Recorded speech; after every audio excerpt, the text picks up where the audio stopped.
Good morning students. Last class में हमने बात की थी अडेप्शन ऑफ क्रॉस पॉलिनेशन। क्या पढ़ा था? Adaptation of cross pollination. हमने अडेप्शन ऑफ क्रॉस पॉलिनेशन हमने पढ़ लिए हैं।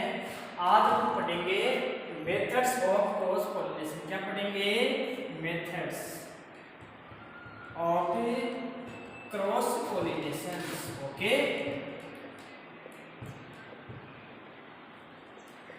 आज अपन पढ़ेंगे मेथड्स ऑफ क्रॉस पॉलिनेशन।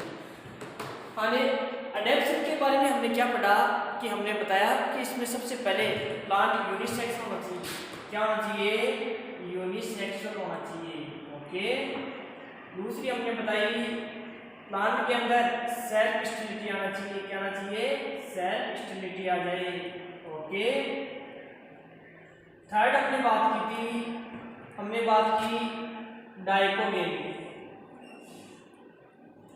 यानी कि टाइम अलग अलग हो, टाइम पीरियड मेजर होने का अलग हो। फिर हमने बात की हर्कोगेमी, इसकी बात की थी हर्कोगेमी की। फिर एक है हेटेरोस्टाइल। क्या है? हेटेरोस्टाइल। ओके, इसमें स्टाइल क्या हो सकती है? डिफरेंट। किसी में स्टाइल छोटी हो सकती है, किसी में स्टाइल क्या हो सकती है?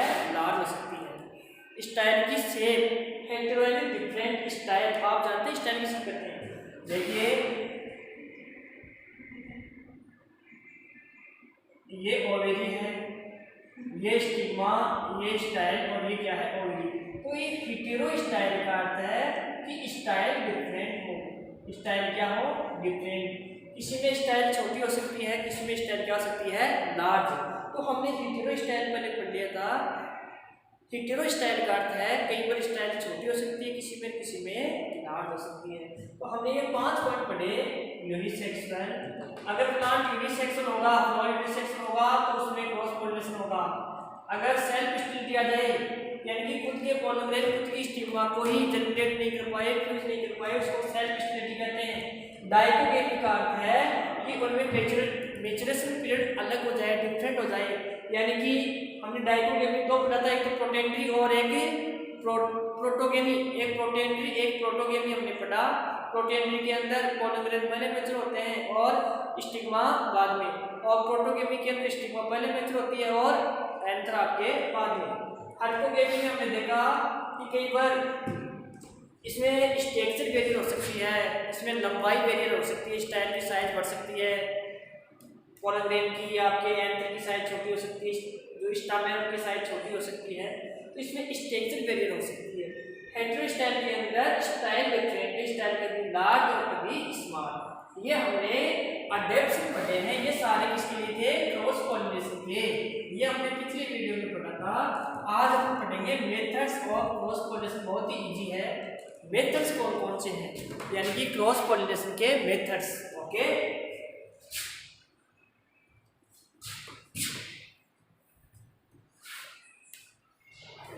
सबसे पहले देखें मेथड्स ऑफ क्रॉस पॉलिनेशन। तो मेथड्स ऑफ क्रॉस पॉलिनेशन में सबसे पहले है, यानी कि पॉलन ग्रेन का दूसरे उसी स्पीशीज के अदर प्लांट के ऊपर पॉलन ग्रेन का जो पहुंचना है, पॉलिनेशन है, पॉलिनेशन के लिए किसी न किसी मीडियम की रिक्वायरमेंट है। वो मीडियम चाहे एयर हो सकती है, चाहे वाटर हो सकता है, चाहे इंसेक्ट हो सकता है। ठीक है, एयर हो सकता है, इंसेक्ट हो सकते हैं, बर्ड्स हो सकते हैं, या कुछ रेप्टाइल्स हो सकते हैं। तो ये मीडियम है, एयर, वाटर, इंसेक्ट, बर्ड्स, इनकी हेल्प से ये मेथड्स भी क्या है? मीडियम है। इनके थ्रू क्या हो सकता है? क्रॉस पॉलिनेशन हो सकता है। तो ये मेथड्स हैं। कौन कौन से ऐसे मेथड्स हैं जिससे क्रॉस पॉलिनेशन हो सकता है? तो एयर की हेल्प से हो सकता है, वाटर की हेल्प से हो सकता है, इंसेक्ट की हेल्प से हो सकता है, बर्ड्स की हेल्प से हो सकता है। तो अपन सबसे पहले मेथड्स के बारे में डिस्क्राइब करेंगे। 1 नंबर पढ़ेंगे अपन, क्या पढ़ेंगे? एनिमोफिली में एयर से अगर किसी फ्लोर में पोलन ग्रेन का जो पोलिनेशन एयर से होगा तो उसको एनिमोफिली बोलते हैं। क्या बोलते हैं इसको? एनिमोफिली। ये तो एयर से होता है इसको एनिमोफिली, वाटर से होता है इसको हाइड्रोफिली, इंसेक्ट से होता है इसको एंथ्रोफिली, और बर्ड से होता है इसको अपन क्या बोलते हैं? ऑर्थोफिली। तो अपन सबसे पहले एयरफिली यानी कि एयर की हेल्प से होने वाला पोलिनेशन। ओके, तो आ जाओ नंबर 1 पढ़ते हैं अपन एनिमोफिली। क्या पढ़ते हैं? Anemophily number 1।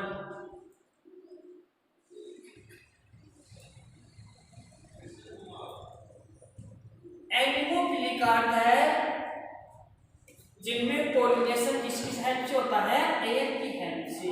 यानी कि ऐसे प्लांट, ऐसे फ्लावर जिनमें पोलन ग्रेन का, ऐसे फ्लावर जिनमें पोलन ग्रेन का पोलिनेशन एयर की हेल्प से होता है। किसकी हेल्प से होता है? एयर की हेल्प से। इनको एनिमोफिली कहते हैं। अब एयर जिनका पोलिनेशन एयर की हेल्प से होता है उन पोलन ग्रेन के कुछ करेक्टर हैं, उन पोलन ग्रेन के कुछ फीचर्स हैं, करेक्टर हैं। याद रहे, एरो जो आपके पोलन ग्रेन है अगर एयर की हेल्प से उनमें पोलिनेशन हो रहा है तो सबसे पहले वो कैसे होना चाहिए? ड्राई होने चाहिए। समझ में आ गया क्या? स्टिकी होने चाहिए। ओके, ड्राई होनी चाहिए, स्टिकी होनी चाहिए, और ज्यादा नंबर में बनने चाहिए। इनका increase of amount, increase of amount in number, यानी कि नंबर में ज्यादा इंक्रीज, ज्यादा होने चाहिए, स्टिकी होनी चाहिए, लाइट होनी चाहिए। कैसे होनी चाहिए? लाइट यानी वेट में हल्के होने चाहिए। तो इस प्रकार जिन पोलन ग्रेन में एयर की हेल्प से पोलिनेशन होता है उनके कुछ फीचर्स हैं। फीचर्स में सबसे पहले हमने देखा कि इनके जो पोलन ग्रेन होते हैं स्मॉल यानी कि छोटे भी होने चाहिए, ड्राई स्मॉल भी होने चाहिए, छोटी होनी चाहिए, ड्राई होनी चाहिए, स्टिकी यानी चिपचिपी होनी चाहिए, लाइट होनी चाहिए, और इनकी नंबरिंग ज्यादा होनी चाहिए, ज्यादा मात्रा में ये बनने चाहिए। ये सभी इनके फीचर्स हैं। ओके, इसके अलावा कुछ प्लांट ऐसे हैं, जैसे अपन टाइपा की बात करें तो उनमें जो पोलन ग्रेन होते हैं उनमें फीदर्स भी होते हैं। ऐसे क्या होते हैं? फीदर्स। पोलन ग्रेन में इस प्रकार के फीदर्स लाइक जो इनको हवा के अंदर क्या कराते हैं? फ्लोटिंग करवाते हैं। क्या करवाते हैं? फ्लोटिंग। तो कुछ प्लांट जैसे टाइपा है इनके पोलन ग्रेन में क्या होते हैं? फीदर्स। क्या होते हैं? फीदर्स प्रेजेंट होते हैं। ओके, तो पोलन ग्रेन फीदर्स पंख जैसे होते हैं। कैसे होते हैं? पंखनुमा फीदर्स होते हैं जो हवा में क्या कराते हैं? इनके फ्लोटिंग। तो यह है एनिमोफिली। और आपकी बुक में एनिमोफिली के एग्जांपल्स जैसे यहाँ केवल एक टाइप का लिखा है, ठीक है, बाकी बहुत से ऐसे प्लांट्स हैं जैसे ग्रासेज है, उनमें सभी में ही एनिमोफिली के द्वारा पोलन ग्रेन क्या होता है? पॉलिनेशन होता है। चलो अपन सेकंड पढ़ते हैं हाइड्रोफिली। क्या पढ़ते हैं? Hydrophily number 2।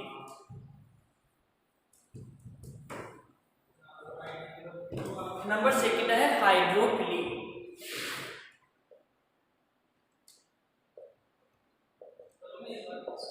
हाइड्रोफिली का अर्थ है जिनमें पोलिनेशन किसके थ्रू होता है? वाटर के थ्रू होता है। यानी कि जिनका पोलिनेशन किसके थ्रू हो रहा है? वाटर के थ्रू। अब वाटर के थ्रू जिनमें पोलिनेशन होता है वो हाइड्रोफिली कहते हैं। अब ऐसे फ्लावर या ऐसे प्लांट जो वाटर के अंदर डेवलपमेंट होते हैं, लेकिन याद रहे कुछ प्लांट ऐसे हैं जो वाटर में रहते हैं भी उनमें वाटर के द्वारा पोलिनेशन नहीं होता है। जो आपके दे रखे हैं, आपके कुछ प्लांट ऐसे हैं जैसे मेरियोफिलम दे रखा है, माइरोफिलम्स है, मीरियोफिलम्स है, पोटामेजिटोन्स है और निम्पिया है। पोटामेजिटोन, मेरियोफिलम और निम्पिया, पोटामोजिटोन, मेरियोफिलम और निम्पिया ऐसे प्लांट हैं जिनके अंदर पोलिनेशन वाटर के द्वारा नहीं होता है, ये वाटर में प्रेजेंट है। पोटामोजिटोन, निम्पिया है, मेरियोफिलम ऐसे प्लांट हैं ये जो कहाँ ग्रोथ करते हैं? पानी के अंदर, वाटर के अंदर। फिर भी इन प्लांट्स के अंदर वाटर के द्वारा पोलिनेशन नहीं होता है। इन प्लांट्स के जो फ्लोर आते हैं पोटामोजिटोन, मेरियोफिलम, निम्पिया, इन प्लांट्स के जो फ्लोर आते हैं उनमें पोलिनेशन वाटर के द्वारा नहीं होता है। ये ग्रोथ कहाँ करते हैं प्लांट? वाटर में। लेकिन फिर भी इन प्लांट में जैसे आपके निम्फिया है, पोटामोजिटोन है, मीरियोफिलम है, इनमें फिर भी वाटर के द्वारा पॉलिनेशन नहीं होता है। इनमें या तो इंसेक्ट से हो सकता है या एयर से। पानी में रहते हुए भी, वाटर में रहते हुए भी वाटर के द्वारा इनमें पॉलिनेशन नहीं होता है। तो आपके 3 प्लांट ऐसे हैं, मीरियोफिलम है, पोटामोजिटोन है और निम्फिया। तो आपको याद करना है कि वाटर में रहते हुए भी इन प्लांट में वाटर के द्वारा पॉलिनेशन नहीं होता है। वाटर में रहते हुए भी इन प्लांट्स में वाटर के द्वारा क्या नहीं होता है? पॉलिनेशन। कौन से हैं? मीरियोफिलम्स। कौन से हैं? निम्फिया। कौन से हैं? पोटामोजिटोन। क्लियर? याद हो गए?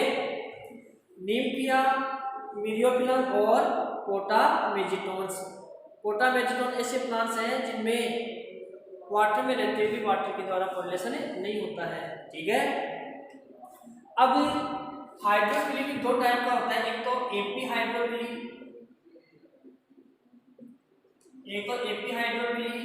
और एक होता है हाइपो हाइड्रोफिली। ओके। अब आप इस एपी हाइड्रोफिली, ये वाटर की सरफेस है, ये वाटर की क्या है? सरफेस। देखो हाइड्रोफिली मोस्टली तो उन प्लांट्स में होगा जो वाटर में ग्रोथ करते हैं। लेकिन हमने 3 प्लांट ऐसे बताए, निम्फिया, पोटामोजिटोन, मीरियोफिलम, वाटर में रहते हुए भी वाटर की तरह पॉलिनेशन नहीं होता है। लेकिन औरों में तो होगा ही ना। तो एपी हाइड्रोफिली एक है, हाइपो हाइड्रोफिली।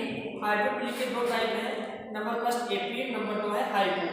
एपी हाइड्रोफिली का अर्थ है अगर पॉलिनेशन वाटर की सरफेस से होता हो, वाटर की कहां से होता हो? सरफेस में।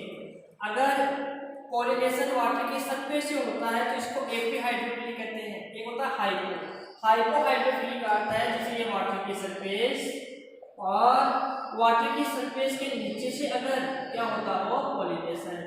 अगर वाटर के अंदर होता हो तो इसको हाइपो, और वाटर की सरफेस पे होता है इसको एपी कहते हैं। एपी हाइड्रोफिली और हाइपो हाइड्रोफिली का अर्थ है एक तो वाटर की सरफेस, ये वाटर है, इस वाटर की सरफेस से अगर पॉलिनेशन होता है तो इसको एपी हाइड्रोफिली कहते हैं। एपी यानी ऊपर, वाटर के ऊपर की सतह से, वाटर के ऊपर की सरफेस से अगर पॉलिनेशन होता है तो इसको एपी हाइड्रोफिली कहते हैं। और हाइपो हाइड्रोफिली का अर्थ है वाटर की सरफेस के नीचे यानी वाटर के अंदर से पॉलिनेशन, वाटर के अंदर से पॉलिनेशन होता है, इसको हाइपो हाइड्रोफिली कहते हैं। और आपके एपी हाइड्रोफिली और हाइपो हाइड्रोफिली के एग्जांपल देखो। सबसे पहले एपी का है वेलिस्नेरिया। एपी का एग्जांपल कौन सा है? वेलिस्नेरिया। एपी का एग्जांपल देखो तो कौन सा है? वेलिस्नेरिया। ओके। वेलिस्नेरिया जो प्लांट्स है जिसमें लीफ रिबन लाइक होती है। वेलिस्नेरिया जो प्लांट्स होती है उसमें लीफ कैसी होती है? Ribbon like. ओके। जो वेलिस्नेरिया प्लांट आता है उनमें लीफ रिबन लाइक होती है। कैसी होती है? रिबन शेप की होती है। ओके। जिनमें लीफ इस प्रकार से होती है, इस प्रकार से उनमें लीफ होती है। ओके। और ये वाटर में क्या करती रहती है? फ्लोटिंग करती रहती है। ओके। इस प्रकार के प्लांट होते हैं। इनमें याद रखना एपी हाइड्रोफिली होता है, यानी कि पोलन ग्रेन का जो पॉलिनेशन होता है वो वाटर की सरफेस से होता है। ओके। हाइपो यानी वाटर की सरफेस के नीचे। और हाइपो के आपके एग्जांपल है नाजास, सिरेटोफिलम और जोस्टेरा। ओके। जिसे नाजास है। हाइपो के hypo hydrophily. Okay. Hypo hydrophily के एग्जांपल आपके नाजास। ओके। इसके अलावा आपके नाजास के अलावा एक जोस्टेरा, नाजास है, जोस्टेरा है, और एक और दे रखा है केरिटोफाइलम। केरिटोफाइलम ये भी किसका है? हाइपो हाइड्रोफिली का। ओके। थर्ड पढ़ते हैं अपन एंटोमोफिली। थर्ड क्या पढ़ते हैं? एंटोमोफिली। तीसरा देखो भाई, थर्ड देखो एंटोमोफिली। थर्ड देखो एंटोमोफिली। एंटोमोफिली देखो, एंटोमोफिली का अर्थ है जिनमें पॉलिनेशन किसके द्वारा होता है? इंसेक्ट के द्वारा। ऐसे फ्लावर, ऐसे प्लांट्स या ऐसे प्लांट्स के फ्लावर जिनमें पॉलिनेशन किसके थ्रू होता है? इंसेक्ट के थ्रू। मोस्टली याद रखना 80% प्लांट्स के अंदर, 80% जो प्लांट्स हैं उनमें पॉलिनेशन इंसेक्ट के थ्रू होता है। 80% प्लांट्स हैं उनमें पॉलिनेशन किसके थ्रू होता है? इंसेक्ट के थ्रू। अच्छा क्वेश्चन है। अपने नेचर के अंदर एनवायरनमेंट में जितने प्लांट्स होते हैं उनमें 80% पॉलिनेशन किसके थ्रू होता है? इंसेक्ट के थ्रू होता है। आपको कि इंसेक्ट कौन से?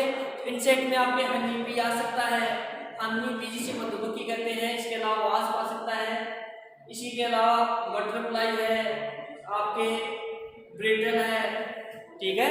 ऐसे बहुत से इंसेक्ट हैं जिनसे क्या होता है? पॉलिनेशन। अब जिन प्लांट्स में इंसेक्ट के थ्रू पॉलिनेशन होता है उन प्लांट्स के जो फ्लावर्स हैं उन प्लांट्स के क्या है? फ्लावर। तो उन फ्लावर्स में कुछ कैरेक्टर होते हैं। एक तो उनके द्वारा नेक्टर का सीक्रेशन किया जाता है। किसका? नेक्टर का।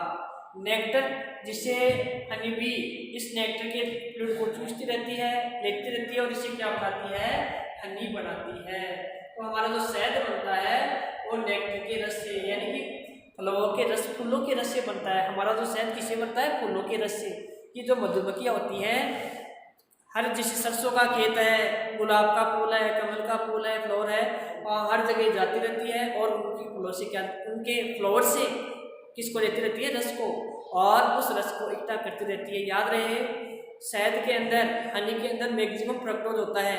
हमारी बॉडी के लिए बहुत ही इंपॉर्टेंस है। हर आदमी को शहद खाना चाहिए क्योंकि इससे बॉडी हेल्थी रहती है और हमारी बॉडी के अंदर नई आरबीसी, डब्ल्यूबीसी, प्लेटलेट्स यानी कि नए ब्लड का फॉर्मेशन होता है। याद रहे न्यू आरबीसी फॉर्मेशन के लिए शहद बहुत कंपलसरी है और इससे मैक्सिमम फ्रक्टोज हमारे को प्राप्त होता है, जो एक बहुत ही ज़्यादा एनर्जी का सोर्स है। ओके, तो हनी बी में मैक्सिमम अमाउंट में फ्रक्टोज होता है, ठीक है, क्योंकि ये खून पसीने की कमाई है इंसेक्ट की। ओके, इसके अलावा दूसरा करेक्टर है कि इनसे जो सेपल और पेटल होते हैं, सेपल और पेटल, वो कैसे होते हैं? अट्रैक्टिव होते हैं, कलरफुल होते हैं। कैसे होते हैं? कलरफुल। यानी कि उनके सेपल और पेटल, या अपन पेटल की बात करें तो उनके पेटल अट्रैक्टिव होते हैं, कलरफुल होते हैं, नेक्टर का सीक्रेशन करते रहते हैं, जिससे इंसेक्ट उन सुगंध को, उस खुशबू से उधर आ जाते हैं और इनके जो फ्लावर हैं अट्रैक्टिव होते हैं, उनको अट्रैक्शन करते हैं, जिससे इंसेक्ट का ध्यान उधर चला जाए। तो ये है एंटिमोफिली। ओके, आगे अपन देखें एंटिमोफिली के एग्जाम्पल बहुत से हैं, जैसे आपके सालिया है, आर्किड्स है, बहुत से ऐसे प्लांट्स हैं। ओके, आगे अपन पढ़ेंगे ओरिंथोफिली, यानी कि बर्ड्स के द्वारा। ओरिंथोफिली है, एक है बर्ड्स के द्वारा जिसको कहते हैं चेरिटोफिली। अपन देखेंगे ओरिंथोफिलिया बर्ड्स के द्वारा। Fourth point ओरिंथोफिली।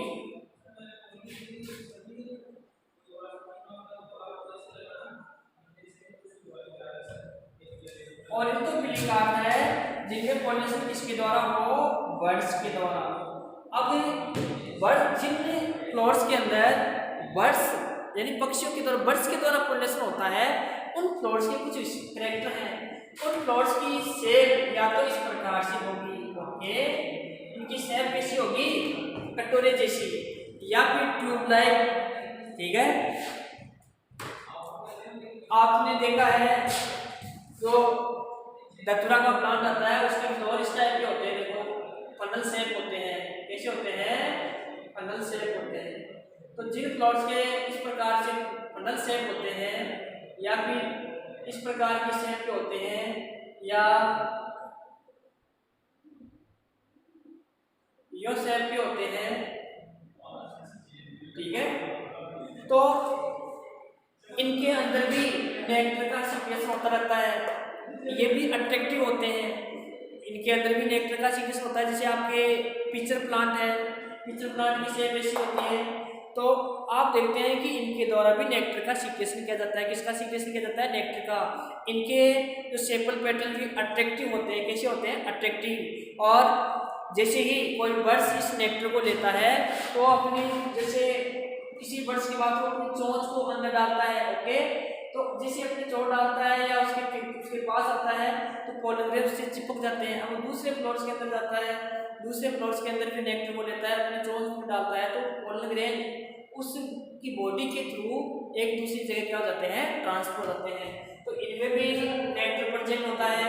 और ये स्टिकी भी होते हैं। दूसरी बात, तीसरी अपनी बात में कि ये जो इनके सेप्टर होते हैं वो अट्रैक्टिव होते हैं। क्या होते हैं? अट्रैक्टिव होते हैं, नेक्टर का सीक्रेशन करते हैं।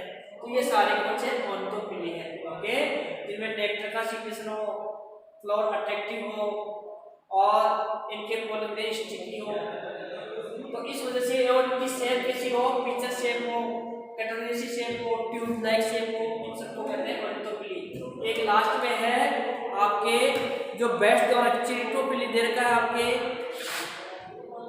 5 है।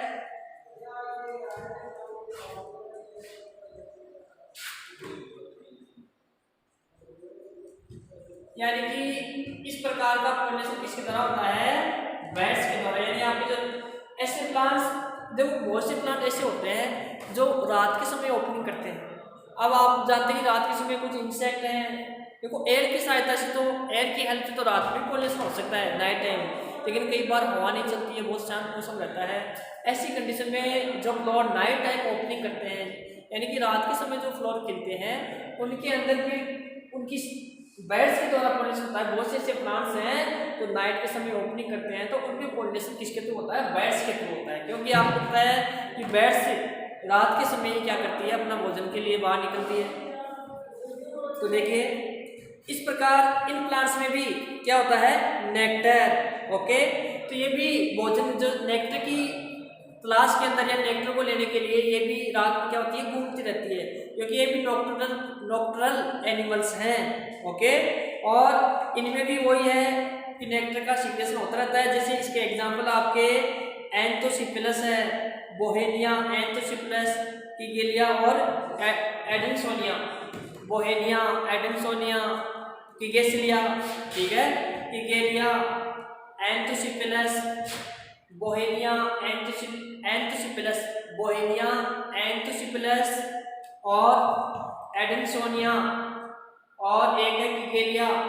तो बोहेनसेपिया नंबर फर्स्ट, बोहेन, एंथोसिफिलस, बोहेनिया, एंथोसिफिलस, बोहेनिया, एडेंसोनिया, किगेलिया, ये सभी क्या हैं? बैट्स के द्वारा इन सभी में क्या होता है? पोलिनेशन। याद रहे इन फ्लोर्स में भी नेक्टर का सीक्रेशन होता रहता है। अब कोई ये पूछ ले आपसे कि एक फ्लोर में नेक्टर का सीक्रेशन किसके द्वारा होता है, तो याद रखना थैलेमस के द्वारा। एक ही फ्लोर में नेक्टर का सीक्रेशन कौन करता है? थैलेमस करता है। ओके, कौन करता है? थैलेमस। ओके, इसी के साथ ये पॉइंट पूरा हुआ है पोलिनेशन का। बाकी अपन नेक्स्ट क्लास में देंगे। Okay, thank you.